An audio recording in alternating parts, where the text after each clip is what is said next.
We got some dirt work going on today. Problem is I can't load this dirt pan all the way full for one thing. This ground's still pretty wet, and when you cut down and you start getting some mud, it just don't want to push up in the pan very good. Well, crap. I had this pin brake that pushes all this forward to make the dirt dump out. Well, looks like I'm headed back to the shop. Not what we needed today.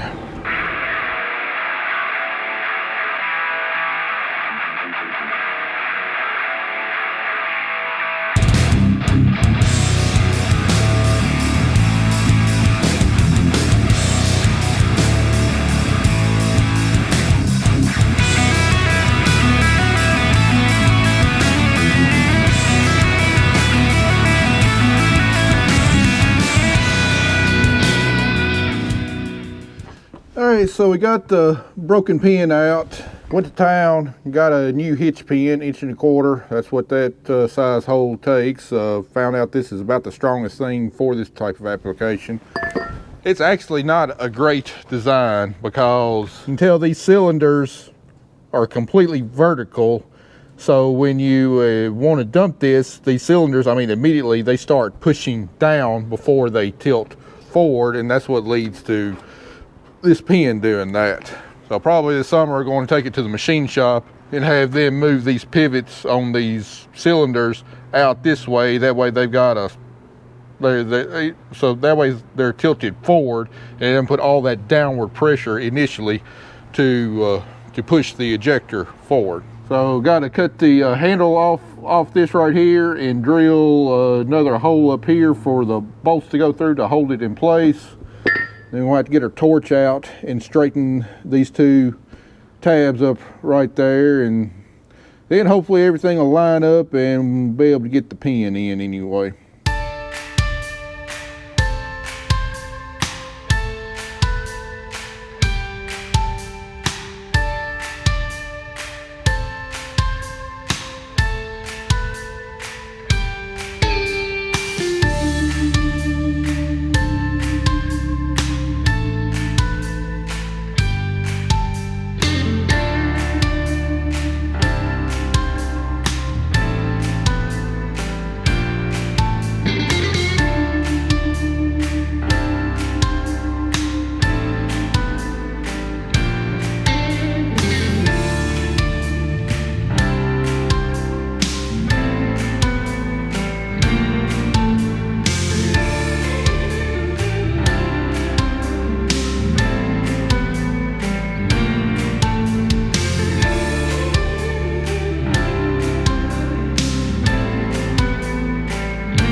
Well, I reckon I'm just gonna have to admit defeat. All of these holes down here is from where the pin is broke twice, is just boogered up and wallered out, and even after heating on each of those sides for 30 minutes a piece, I was able to straighten them out some, but not fully back to where they need to be, and this new pin is just not going through.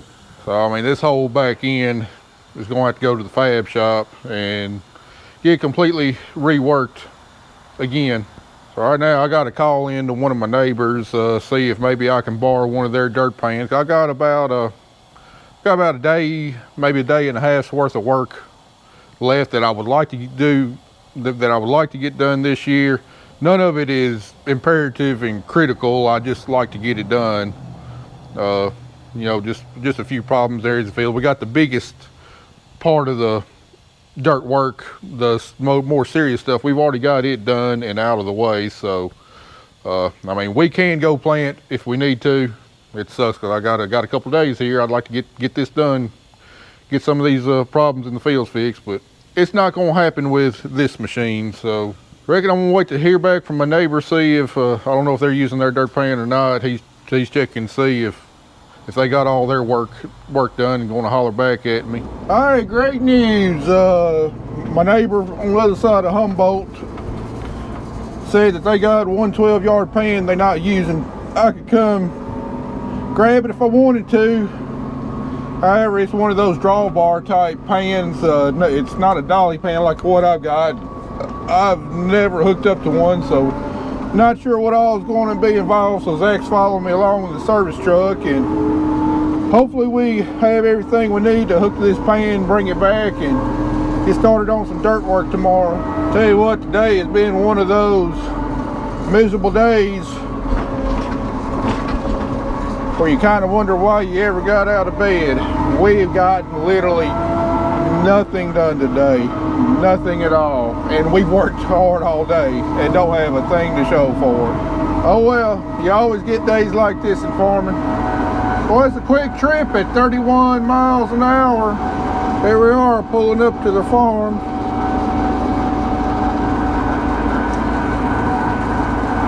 And I see the dirt pan sitting over there by the gravel pile.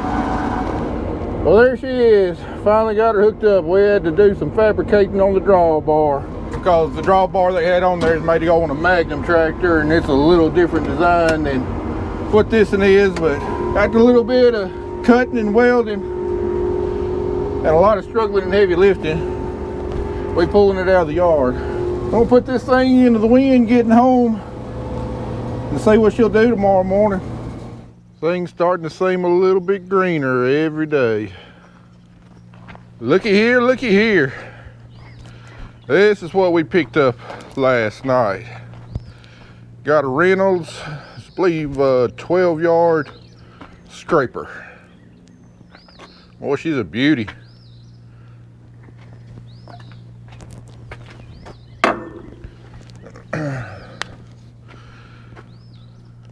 This drawbar right here is what we had to get configured up last night because it's so wide.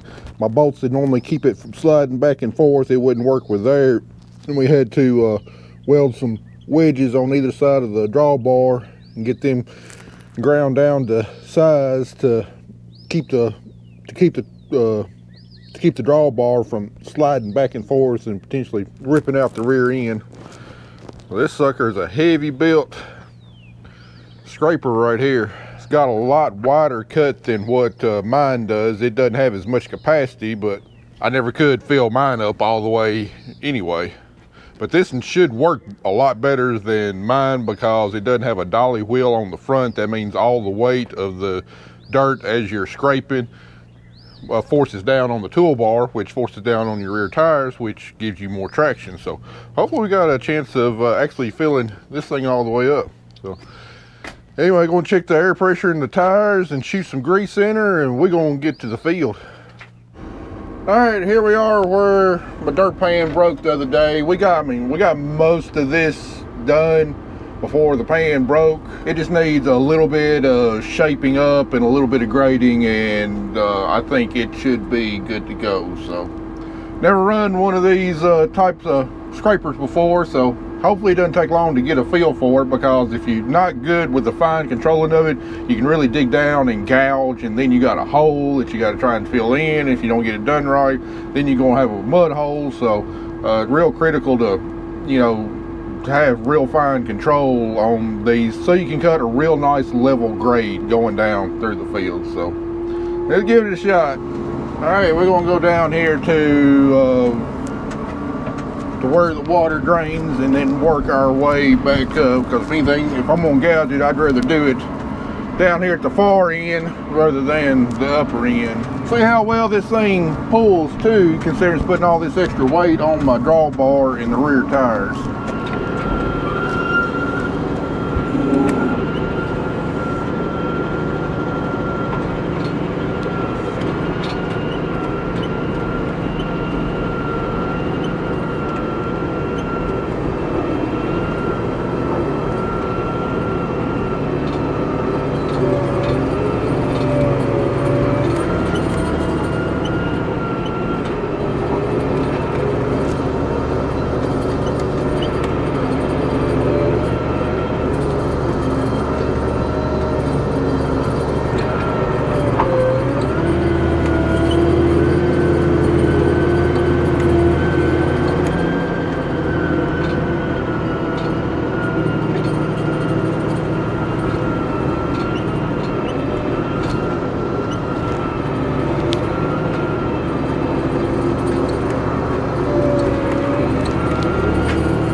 makes a nice wide flat cut. That looks pretty good. I think maybe one more trip down through there and that'll have the bottom of the waterway done. Then we can start shaping up the sides a little bit.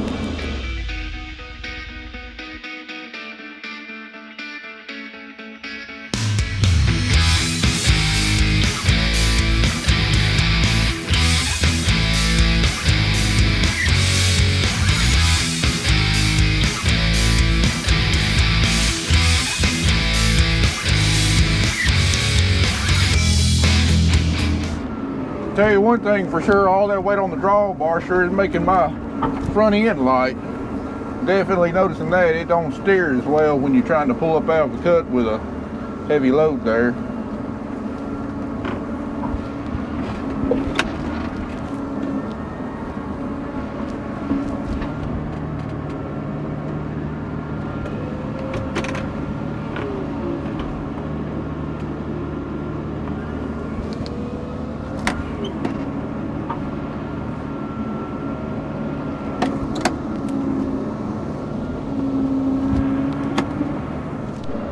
Well, there you go. It's a finished project.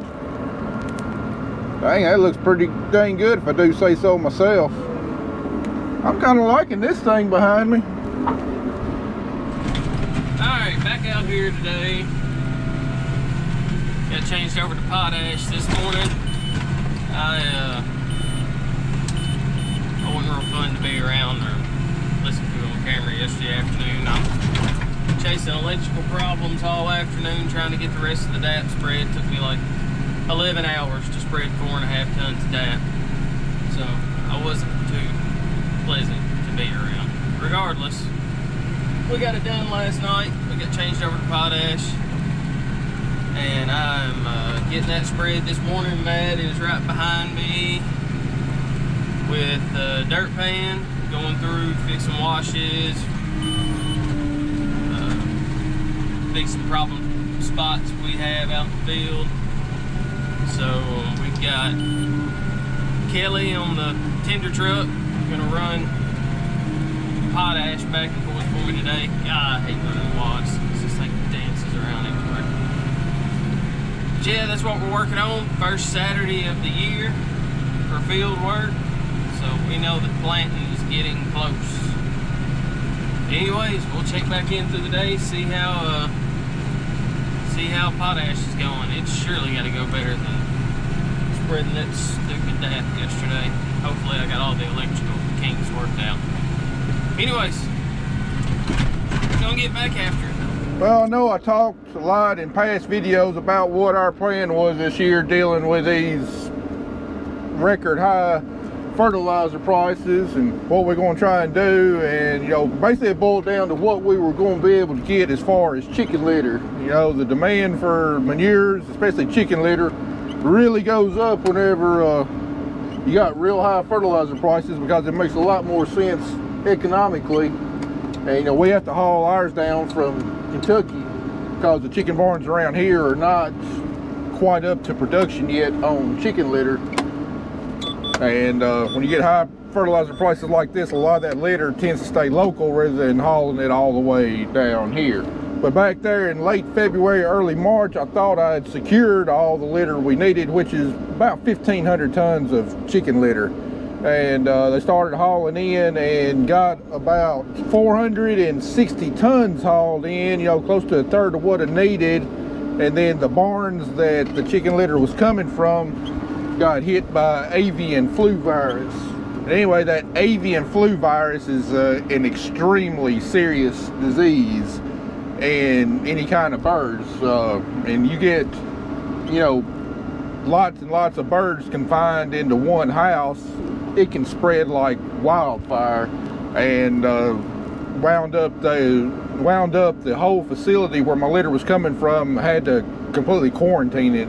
They had to euthanize all the birds and would not allow anything in or out of that facility, including the chicken litter that I was going to get that was stockpiled. So, and for the last month and a half, I've been begging, borrowing, and if I had the chance, I would have stole some chicken litter.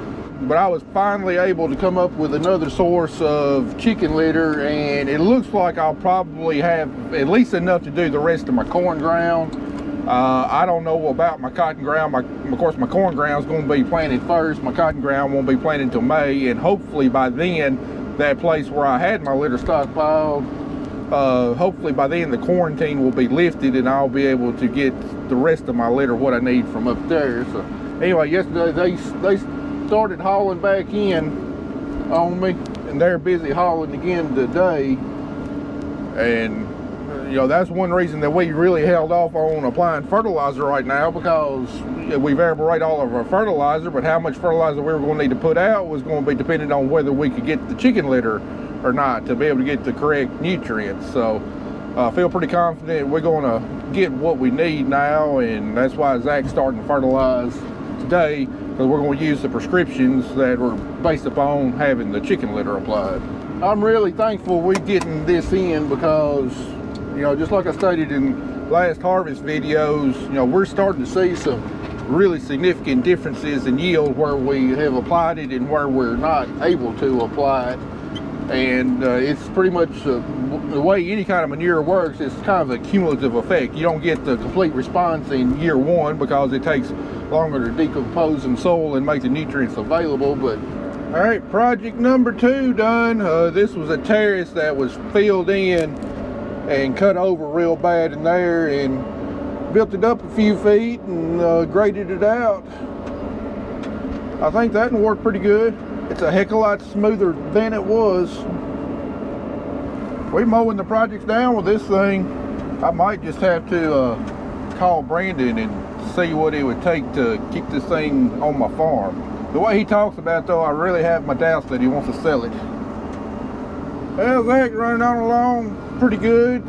He's working on potash today. He got all of our DAP spread yesterday, but you know, I doubt he'll get done with potash. He's had to put down a lot greater rates of potash than he was DAP, so he'll stop and fill up more often. Plus, he's got more acres to cover according to our prescriptions.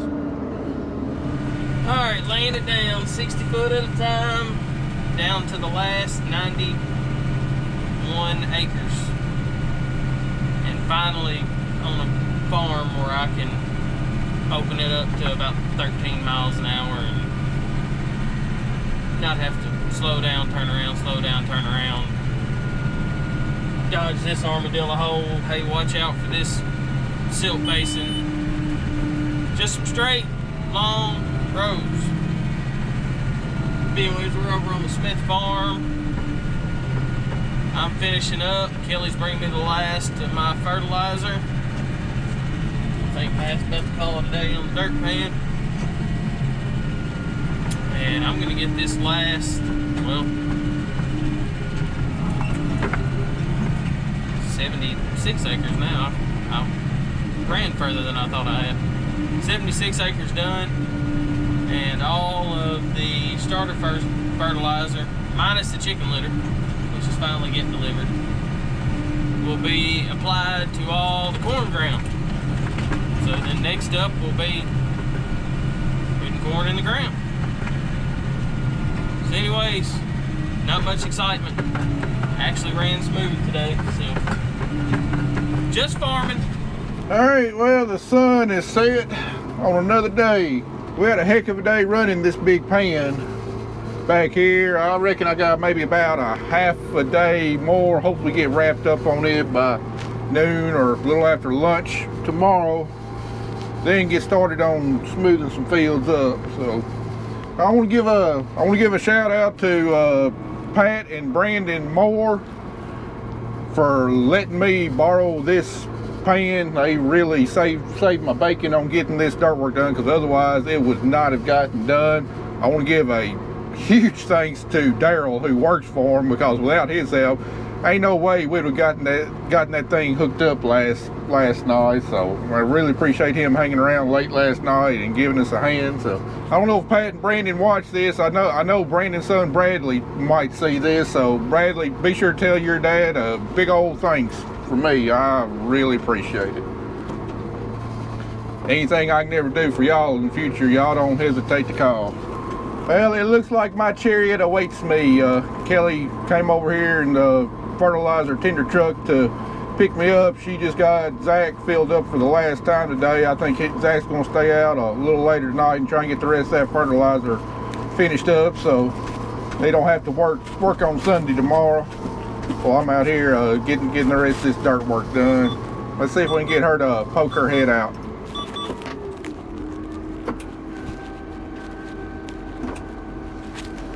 Yeah, she's ready to go home too.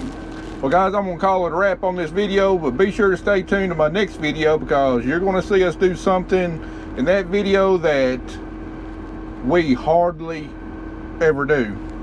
That's all the hint I'm gonna give you, so you just have to wait and see. You're just gonna have to wait and see what it is. Again, a huge thanks to the Moores for letting me borrow this beast. Well guys, I appreciate y'all watching. We'll see you in the next one.